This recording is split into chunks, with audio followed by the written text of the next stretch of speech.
Hey, what's up, everybody? Today we're going to be talking about Scott Pilgrim Takes Off, the new Netflix animated show about Scott Pilgrim. And just to start it off real quick, there are going to be spoiler talks the entire time. Basically, after the first 30 seconds, I'm just going to go straight into spoilers. So if you haven't seen it, go watch it and then come back. So just to get straight into it, for me personally, I'm going to give it a 9 out of 10. The reason why I give it a 9 out of 10 is because when it comes to the animation, the music, the characters, the entertainment, the atmosphere, pretty much like everything about the show, I'm gonna give it a 10 out of 10, except for the actual story and plot, which I'm gonna give it a 7.5 out of 10. And I'm gonna go a little deeper into it later, but just to give you my quick feelings about it, I really liked it. The animation was so energetic. It was so dynamic the entire time. I just loved it so much. It reminded me a lot about my actual favorite anime, Fooly Cooly, and that just made me love it so much more, comparing it to my favorite anime of all time. And so, like I said, the animation was great. The animators never got lazy. The animations never got boring, and I just had a good time with it. And so, to get all of that really good stuff out of the way, again, the plot and the story is actually really good. I gave it a 7.5 out of 10, but it's not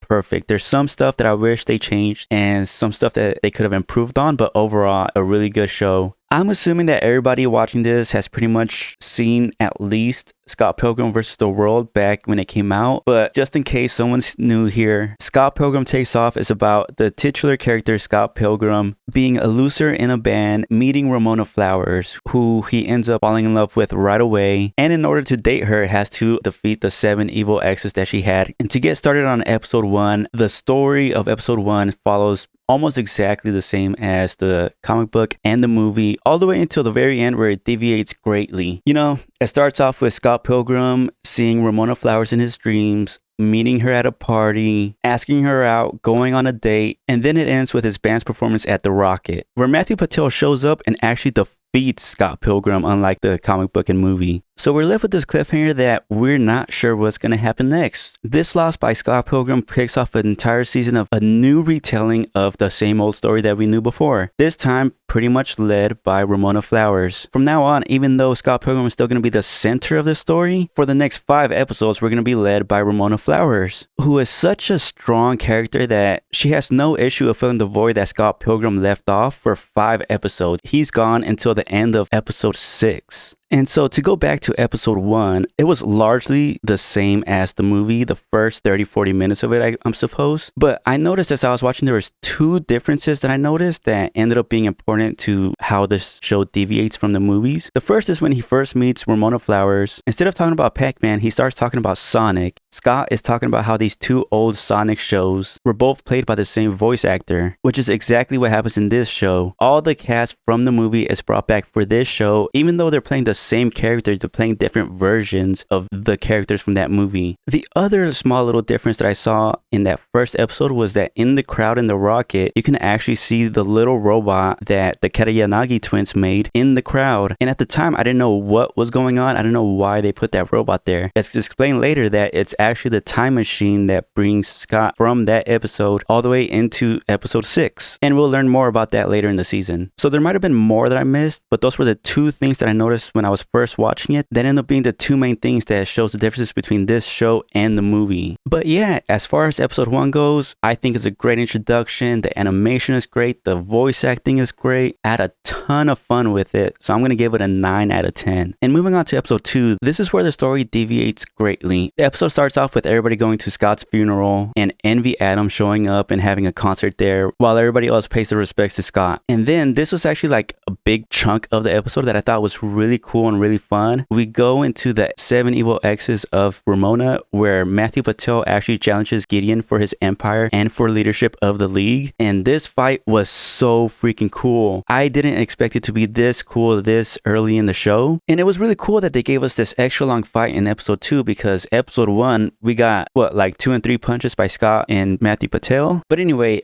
This fight was so dope. Gideon going from top dog to not even in the league at all, losing everything, being a loser. And Matthew Patel going from a 10-minute sequence in the movie, a couple minutes in the first episode, to being the top dog at the League of Evil Exes. And it just gives us a new look at these two characters that we don't really get that much in the movies. And finally, the episode ends with Ramona figuring out that Scott Pilgrim may still be alive. And so overall, the episode was dope. Nothing amazing happens, but it continues the story and makes it super interesting. I give it an 8 out of 10. And now moving on to episode 3, which honestly may be my favorite episode of the season. I'm going to tell you right now the score that I give it. I give it a 9 out of 10. It's super cool. We get a lot of info on the side characters, the band, Kim, Young Neil, Knives Chow, Steven, I think his name is. I keep forgetting that guitarist of the band. We start off surprisingly with Young Neil writing a script for a movie that he's had. And this will be explained later, but it's actually, I think it's Ramona, future Ramona, that actually writes it. So he just takes credit for it, which I think is hilarious. And now we get some time with the band and seeing how they're coping with the end of Scott Pilgrim's life as they know it. Knives actually gets some time to learn how to play bass, being inspired by Scott's death. And later on in the series, I think she also learns how to play the piano, like immediately in 4 hours, 6 hours, something like that. And her and Kim get this cool scene where they start jamming together that was animated really cool. It was probably my favorite moment of the episode. These two characters that from the movie don't get that much development, immediately they become two of my favorite characters of the show just from this. Unfortunately, as side characters, they don't get a ton of more stuff later on in the episodes, but I thought this was a really cool scene for them. We also get to see in this episode the interactions between Ramona and Julie, as Ramona asks her about important people in Scott's life and who she should investigate to see who could have planned this kidnapping of Scott. So she starts off her investigation by talking with Kim, trying to figure out her past with Scott, how they relate together, what their relationship is nowadays, until they're attacked by Roxy, which was a really cool fight scene as well. It reminded me a lot of Millennium Actress as they're fighting at Kim's job that's a video rental store. So as they're fighting through the store, they get sucked into these movies. They get into this like old Japanese film, these old black and white films, a film where they're up in an airplane about to parachute out into war. Like, it's a really cool dynamic fight. It's a ton of fun. Probably the only thing that I didn't like about this episode is how quickly Roxy forgives Ramona for being dumped by her. Ramona just like straight up leaves her without talking to her or anything, just straight up dips out. And Roxy just kind of forgives her right away after she apologizes. It's a little, it's just one of my complaints about shows in general where they just take the easy route and the person just without a big conversation just goes, okay, you're right, I'm sorry, blah, blah, blah. Other than that, this episode was great though. And so after they reconcile, we have this really out of nowhere, but really cool kiss by Kim and Roxy that I didn't think was going to happen at all. I was just like, what is going on right now? Nothing really comes of it. They just kind of kissed just to see what they felt, and they felt nothing. So it's whatever. And to end the episode, G-Man actually goes and finds Julie, who they used to be best friends or maybe going out. I'm still not quite sure what happened, but Julie picks him up as a boyfriend from now on. So moving on from that, the next two episodes, episodes 4 and episode 5, I'm actually going to talk about them together because I kind of didn't care about these two episodes at all. I think they were really fun.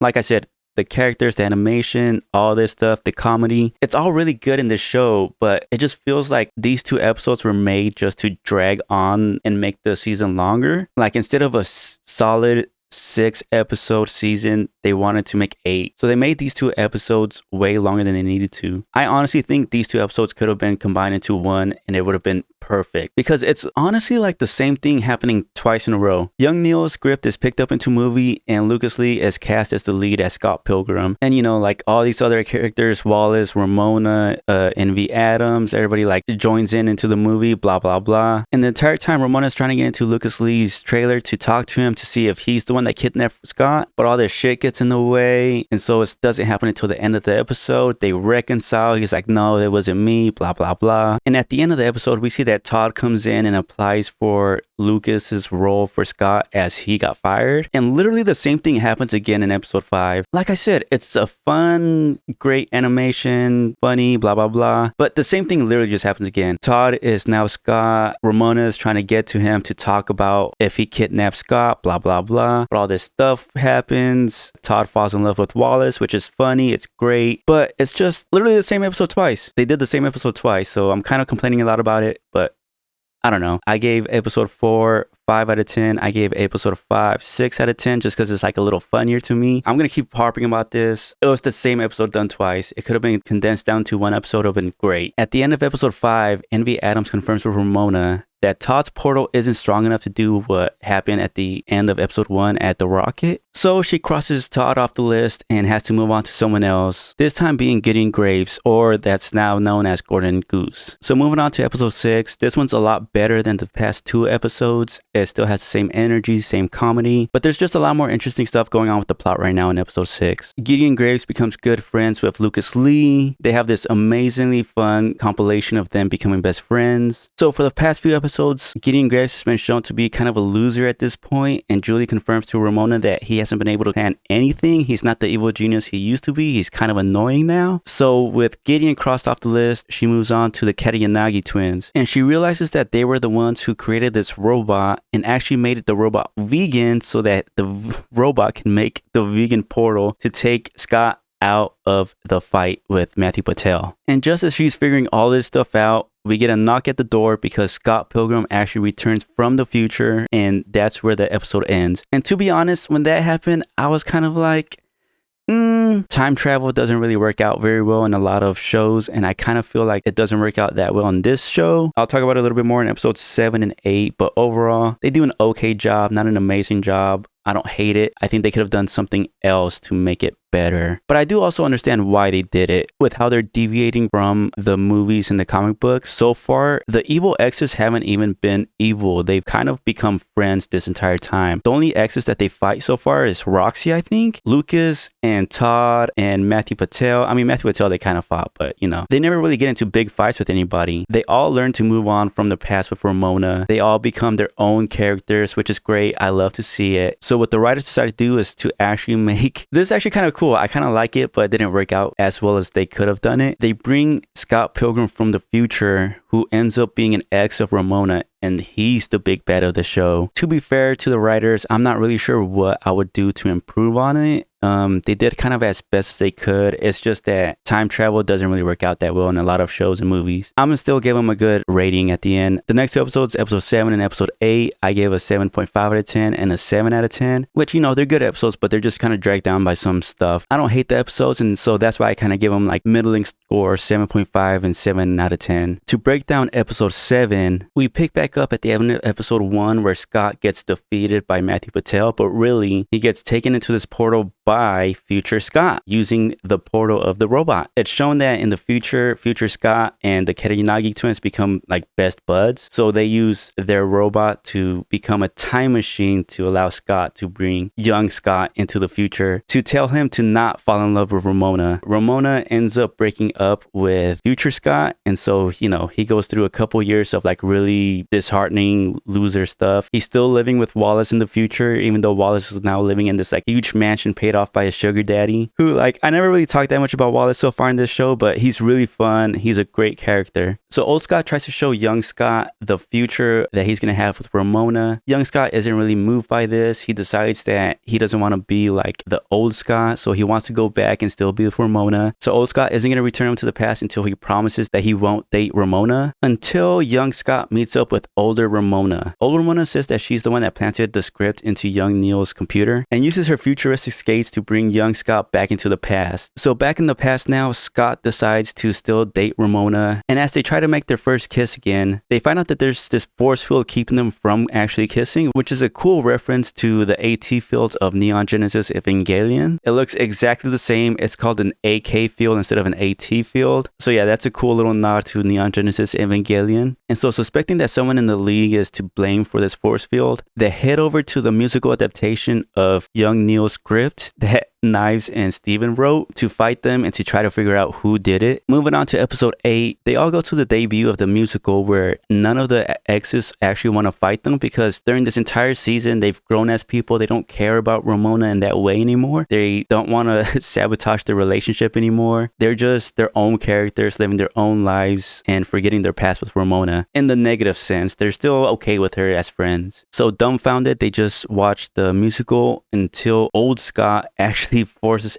everybody, Scott, Ramona, all the bandmates, Gideon, Julie, and all the other evil exes into Scott's mind palace thing that he has that Ramona uses to quickly go through in his dreams. And there, older Scott reveals that he's even older. He spent 10 years training to become like a big, huge fighter. He's like 10 feet tall. He's huge. He weighs like 300 pounds. He's so angry that Scott decided to stay with Ramona that he planted that force field into their kiss, the anti-kiss force field, and starts beating up on everybody. First, he takes care of Scott and Ramona, and then a couple of the evil exes jump in to help out, but they're also easily defeated and sent back to the play. Gideon and Julia defeated, the bandmates are defeated, so all that's left is just Scott and Ramona fighting off older Scott. And so far, this fight is pretty fun, it's pretty exciting, but then older Ramona comes in. And I don't know, it's that same thing that I was talking about earlier where like these climactic endings kind of just end and they just resolve out of nowhere. Like as I was watching it, the fight was going on, it was cool, and then like within a minute and a half, everything was resolved and everybody was happy. So that's another thing that's about this show. I would say was kind of a downer for me. I wanted something more climactic and intense. And instead we got this pretty cool fight that kind of just ends out of nowhere. I get the reasoning character-wise why it ends the way it does. Ramona is tired of running from relationships and wants to give it a good shot with Scott. They send older Scott away.